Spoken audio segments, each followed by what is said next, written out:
저는 오늘 60년대 한국 스릴러 영화라고 하는 아주 좀 어떻게 보면 좀 좁을 수 있는 그런 주제를 가지고 왔는데요. 성균관대학교에서 공부하고 있는 정예인이라고 합니다.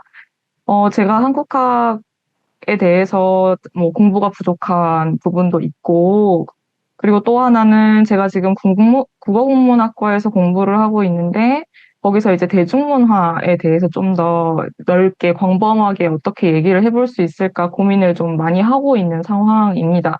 그래서 제가 좀 공부를 하고 있는 선에서 최대한 어떻게 이것을 좀 한국 내의 어떤 사정이 아니라 좀 다양한 수국적인 성격 혹은 혼종적인 성격 그런 것들을 좀 감안을 해서 논의해 볼 수 있을까라는 고민을 거듭했고 이번에 이렇게 발표를 준비할 수 있게 되었습니다. 목차는 다음과 같고요. 제가 이번 발표를 준비하게 된 것은 이 텍스트가 가지고 있는 아주 구체적인 하나의 텍스트로부터 좀 다양한 이야기를 해보고자 준비를 하게 되었습니다. 이 텍스트가 미국과 일본을 좀 경유해서 한국에 수입 번안됐다라고 저는 간주했고, 그 속에 담겨 있는 60년대 전반기의 어떤 한국 스릴러 영화의 전형성을 조금 분석해보고자 했습니다. 그러니까 이른바 초국적 혹은 외래의 장르로 인식됐던 스릴러가 한국 사회에 안착하는 과정에서 발생하는 어떤 혼종적인 측면을 어떻게 좀 조명해 볼 수 있을까 고민을 했고, 이번 발표에서는 좀 비교적 아주 초보적인 단계에서 정리하는 느낌으로 이렇게 말씀을 드릴 수 있을 것 같습니다. 이것은 제가 가지고 있는 두 가지 문제의식에서 출발한 것인데요. 하나는 한국 대중문화에 녹아있는 이 혼종적인 측면을 어떻게 좀 논의해 볼 수 있을까라고 하는 것이 하나가 있고, 그리고 또 하나는 필름이 없는 영화라고 하는 것을 어떻게 좀 대중문화 연구의 지형으로 불러들일 것인가라고 하는 아주 개인적인 고민으로부터 이번 발표를 준비하게 되었다라고 말씀을 드릴 수 있을 것 같습니다. 스릴러라는 것은 아마 많은 분들께서 이제 생각하시는 것처럼 어떤 특정한 이미지가 떠오르실 수 있을 것 같은데요. 저는 오늘 여기서 이제 이선주 선생님께서 좀 논의하셨던 스릴러의 성격에 대해서 좀 말씀을 드려보면 어떨까라고 생각했습니다. 그러니까 스릴러를 어떤 고정적인 관습이 이제 스며들어 있는 좀 안정적인 장르로 보는 것이 아니라 굉장히 넓은 스펙트럼에서 다양한 하위 장르들이랑 주제를 이제 횡단하고 가로지르면서 형성된 모드 혹은 스타일로서 스릴러를 보는 것에 대해서 이선조 선생님께서 제안을 해주셨고, 저는 그 정의에 동의하는 한편으로 좀 급행열차라고 하는 아주 구체적인 텍스트를 통해서 그 속에 담겨있는 세 가지 혼종적인 측면을 간단하게 간략하게나마 좀 소개드리면 어떨까라고 생각을 했습니다. 그것은 세계적인 조류라고 하는 것과 지역성의 관계 타협하면서 탄생하게 된 측면을 보여줄 수 있으리라 판단돼서 이렇게 준비를 해보게 되었다라고 말씀을 우선 드릴 수 있을 것 같습니다. 이 작품이 제작 과정의 측면에 있어서는 김묵의 급행열차의 타라 같은 경우에는 구로사와 아키라의 영화 천국과 지옥을 거의 표절했다라고 언급이 된 작품이에요. 불행하게도 필름이 없어서 어느 정도 뭐 표절이 되었고 뭐 번안이 되었고 참고가 되었는지는 알 수는 없지만 저는 이제 시나리오를 비교하는 것으로 그리고 이제 일본의 영화를 좀 참고하는 것으로 이번 발표를 준비하게 되었습니다. 근데 이제 구로사와 아키라의 영화가 사실은 에드 맥베인이라고 하는 하드보일드 추리소설을 쓴 이 작가의 킹의 몸값이라고 하는 소설을 원작으로 삼아서 만든 영화였다는 점에 있어서 결국은 미국과 일본을 경유해서 한국에 당도하게 된 이런 텍스트가 가지고 있는 어떤 지역성을 이미 넘어서 이제 스며들어 있는 이런 성격이 어떻게 해석할 수 있을까 고민을 거듭하게 됐던 것 같습니다. 하지만 이제 주지하다시피 사실 이렇게 세 작품이 이렇게 나란히 있는데요. 한번 참고해 주시면 좋을 것 같고, 사실 60년대에 일본 영화를 베끼거나 일본 시나리오를 표절하는 문제는 그렇게 대단히 독특하거나 한 것은 아닙니다. 사실 뭐 문학 지형에서도 표절 문제라든지 혹은 뭐 번안의 문제 같은 것들에 대해서 많이 연구가 되어 있는 것으로 알고 있고, 그런 것처럼 사실 이 작품 역시도 그 계열에서 어떤 하나의 표절의 문제를 다루고 있다라고 이제 저는 보았는데, 이 기사 같은 경우에는 일본의 원작을 얼마만큼 표절했는지에 대해서 다루고 있는데 가요라든지 뭐 드라마 그리고 문학 그리고 영화 이렇게 다 이제 좀 총체적으로 이렇게 다루고 있는 텍스트라고 할 수 있을 것 같습니다. 저는 이제 영화에 대한 부분만 따로 떼서 지금 소개를 드리고 있는 것인데요. 이런 기사들을 이제 감안해서 볼 때 김무의 급행열차의 탈환은 천국과 지옥이 만들어지던 시점에 거의 동시기에 그 시나리오를 취입해서 표절했던 것으로 알 수 있을 것 같습니다. 이제 천국과 지옥이 63년도 3월에 공개된 작품인데 급행열차의 탈화가 63년도 7월에 공개된 작품이에요. 그러니까 시나리오를 거의 영화를 제작하고 만들고 있는 그 과정, 일본 영화를 만들고 있는 과정에서 동시기에 가져왔다라고 볼 수도 있을 것 같습니다. 근데 저는 이제 이러한 표절의 문제가 비단 뭐 문예 영화라든지 멜로드라마라고 하는 지금 최근에 그 연구에서 이제 표절 문제를 다룰 때 주로 언급되었던 그런 장르들 이외에도 스릴러 작품 역시도 사실은 이런 부분들을 경유하고 있다는 것을 지적하고자 하였는데요. 이게 왜냐하면 이 60년대 한국 영화계가 처했던 상황이 사실은 이런 표절의 문제랑 굉장히 긴밀하게 맞물려서 진행되는 부분이 있기 때문에 결국은 어떤 초국적인 텍스트라 하더라도 어떤 혼종적인 측면을 가지고 있다라고 하는 것을 좀 말씀드리고자 했던 것입니다.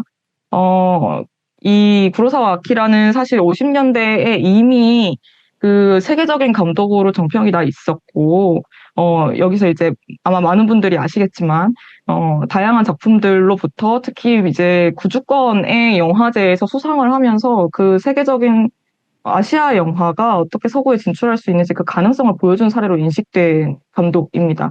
그런데 이제 이 감독의 시나리오를 가져와서 표절했다는 것 자체가 사실은 어떻게 보면 좀 리스키한 부분이 있었을 거라고 생각이 들면서도 동시에 납득이 가능한 부분은 이 구로사와 아키라가 이제 예술성이나 기술력만 가지고 있는 것이 아니라 오락성도 충분히 가지고 있는 감독으로 인식되었고 이 60년대 당시에 부상했던 스릴러 영화를 만드는 데 있어서 이런 감독의 영화를 참고한다는 것은 사실은 한국 영화에서 좀 부족했던 어떤 부분들을 메우는데 굉장히 중요한 요소가 될 수 있었던 것으로 이제 짐작이 됩니다.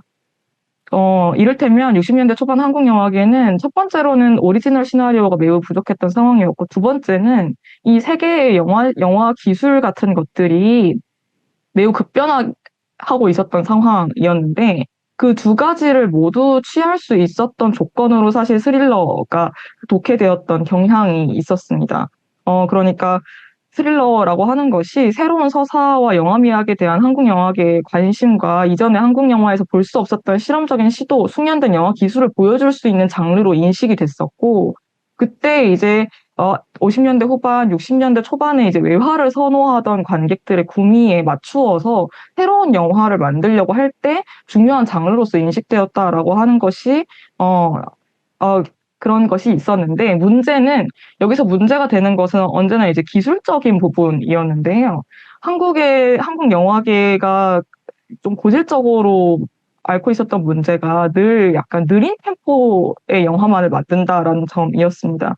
근데 그것이 이 스릴러 영화를 경유한다면 좀 스피디한 템포라든지 긴박감 있는 화면 구성을 취해서 외화를 선호하던 젊은 관객층에게 좀 구미를 맞출 수 있지 않을까라고 여겨진 측면이 있습니다. 이때 제가 이제 일본이라고 하는 지역이 중요한 어떤 거점으로서 인식되었다라는 것을 말씀드리고자 하는 것인데, 왜냐하면 일본 같은 경우에는 아시아 영화계에서 이미 기술적인 우위를 좀 점하고 있었습니다. 구로사와 아키라 역시 그 중에 한 감독이었고요.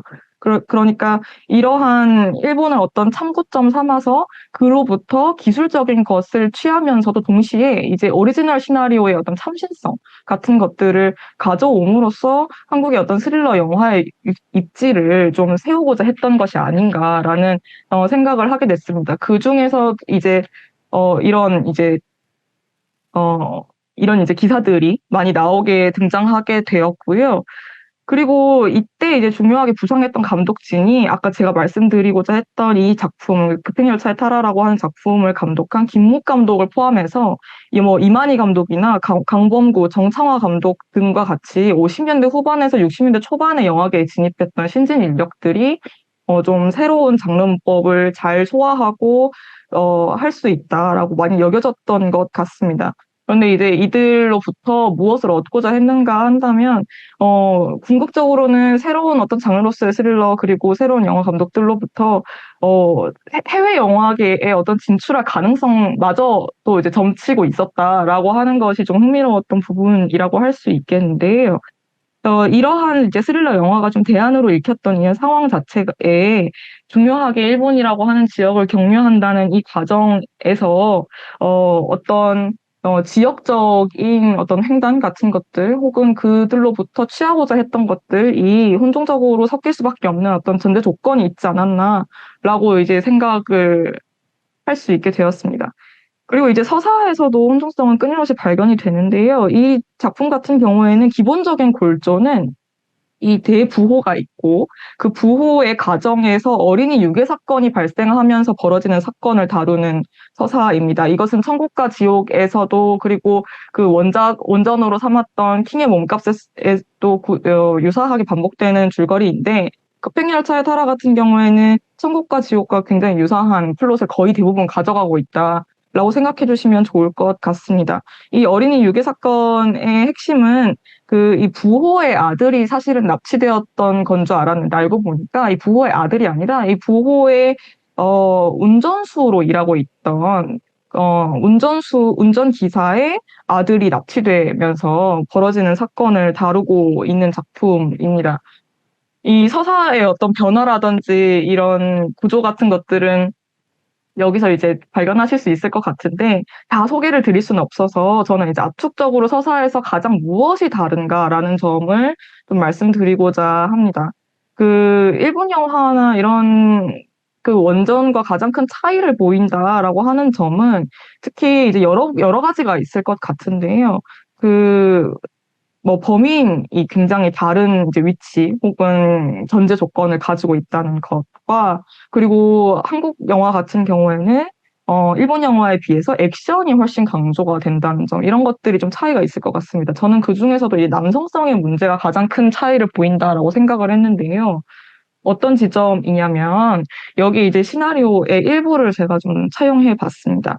이 운전수의 서사가 한국에 들어서면 굉장히 강조가 되는 측면이 보입니다. 다른 것보다도 이 전체 플롯에서 가장, 뭐랄까요, 이 부호가, 자기의 거의 전 재산을, 걸고 아이를 구해내겠다라고 유괴범에게 자기 이제 아이의 몸값을 지불하겠다라고 마음을 먹는 그 순간이 사실 어떻게 보면 하나의 클라이막스로 작동을 하는데 그 클라이막스에서 이 부호가 자기 돈을 내놓겠다라고 마음을 먹게 되는 그 요인이 좀 큰 차이가 있습니다. 그러니까 일본의 서사가 부호가 어, 계속해서 스스로의 고민을 거듭하면서 윤리적인 문제를 고민하는 것이 방점에 찍혀 있다면 한국의 서사는 이 운전수의 에 대한 연민이 가장 크게 작동하는 기제가 됩니다. 그러니까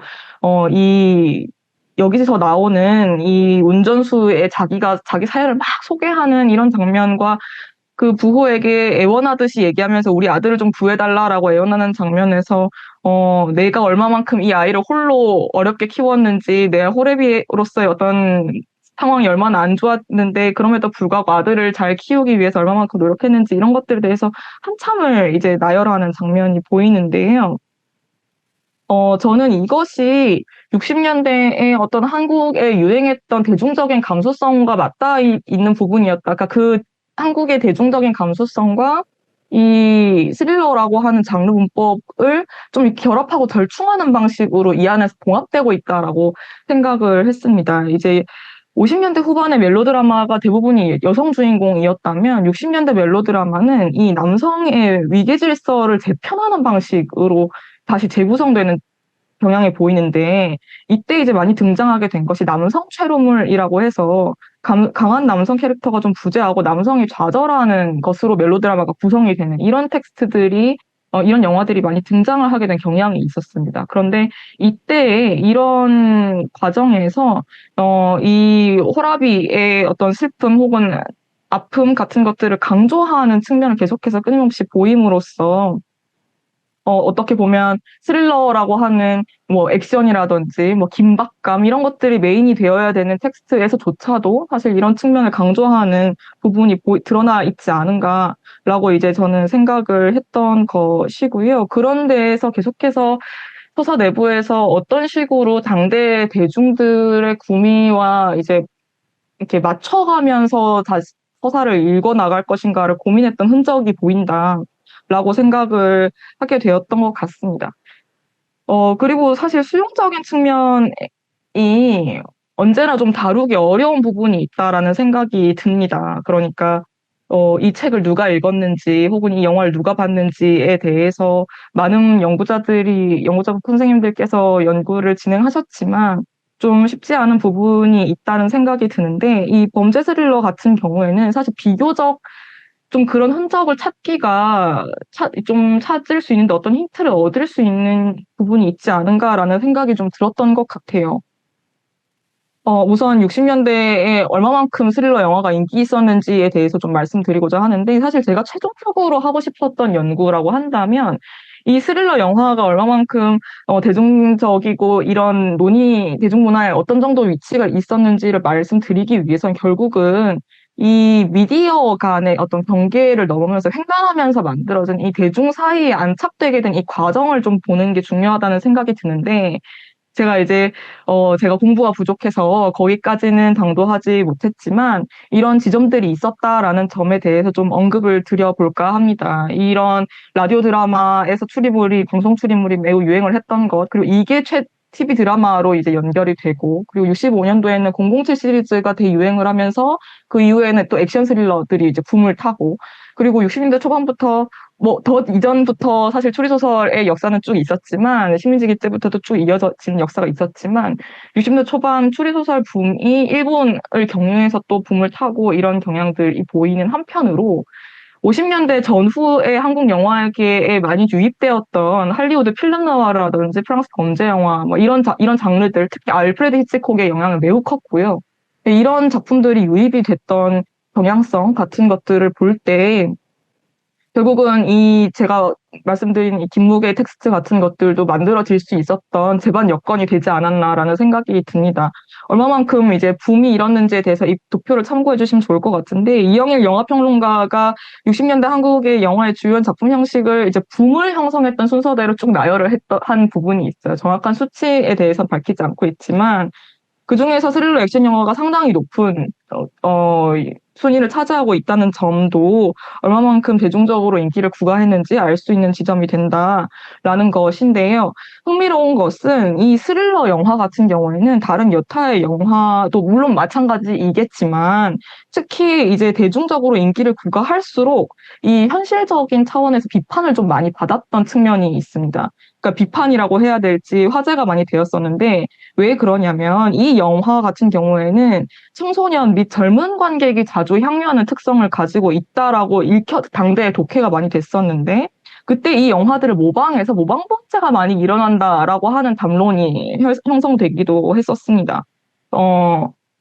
그리고 제가 말씀드린 이 작품 같은 경우에도 실제 유괴 사건과 연결 지어서 독해가 많이 됐었어요. 그러니까 이것이 좀 흥미로운 부분이라고도 할 수 있겠는데, 실제로 이 영화가 만들어진 제작 과정은 일본 영화를 표절해서 만들어졌고, 김묵 감독은 영화를 전체적으로 만드는 구성에서 할리우드 영화를 차용하는 한편으로 당대 대중이 좋아할 만한 어떤 신파적인 요소를 삽입해서 만들었던 이런 과정이 있는데, 그럼에도 불구하고 실제로 독해가 됐었을 때는 이것이 당대의 가장 문제시되었던 어린이 유괴 사건과 직접적으로 연결돼서 독해된 경향이 보입니다.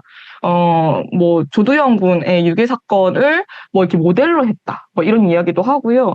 그리고 그 뒤에 영화가 개봉된 이후에 이 작품에 대해서 언급이 다시 한번 되는 게 있는데, 또 한 번 중요한 유괴 사건이 벌어졌었을 때 그 유괴의 범인이 내가 이 영화를 보고 와서 그 이후에 실제 유괴 사건을 벌였다 이런 식으로 얘기를 했고, 그리고 다양한 이제 신문 기사에서 이 영화에 모방 범죄가 일어났다 이런 식으로 기술을 많이 했었어요. 뭐 그러면서 이제 비판하는 논의들도 많이 확장이 됐었는데, 저는 이 부분이라고 하는 것이 무엇을 보여주는가라고 한다면, 결국은 스릴러라고 하는 것은, 이 스릴러가 가진 혼동적인 측면이라고 하는 것은, 이제까지 이제 제작 과정이라든지 이런 부분에서 좀 소극적으로 이해가 되고, 그리고 얼마만큼 서구권을 많이 수입하고 받아들이면서 형성되었는가가 강조되어 왔지만, 실제 수용의 측면에서는 지역적인, 그리고 당대 어떤 시대적인 측면과 공명하면서 기능했던 텍스트다라고 하는 점을 조금 강조드리고자 했던 것 같습니다. 그래서, 이후에는 좀 더 이런 스릴러가, 이 텍스트의 총체적인 분석을 통해서 당대의 특수성 혹은 문화 지형을 해석할 수 있는, 그리고 그것이 대중적인 관점에서 해석할 수 있는 가능성을 배태하고 있지 않은가라고 하는 것을 좀 말씀드리고자 했습니다. 그리고 뭐, 이것은 다른 이야기지만, 구로사와 아키라의 작품 역시도 그 당대의 실제 유괴 사건과 이제 연결이 되면서, 영화 상영 중지 요구가 일어난다든지, 어린이 유괴 사건이 얼마만큼 흉악한 범죄인지를 인식하게 만드는 그런 기제로 작동하기도 했는데요. 이것이 스릴러가 가지고 있는 좀 독특한 지점이지 않은가라는 생각을 하는 한편으로, 이것은 이때의 혼동성이라는 것은 단순히 이제 한국적인 일만은 아니고 다양한 이제 지역에서도 일어났던 일이다라는 것을 감안하면서 좀 더 입체적으로 볼 필요가 있다라는 것을 좀 말씀드리면서 발표를 여기까지 하고 못다한 이야기는 토론에서 좀 더 드리도록 하겠습니다.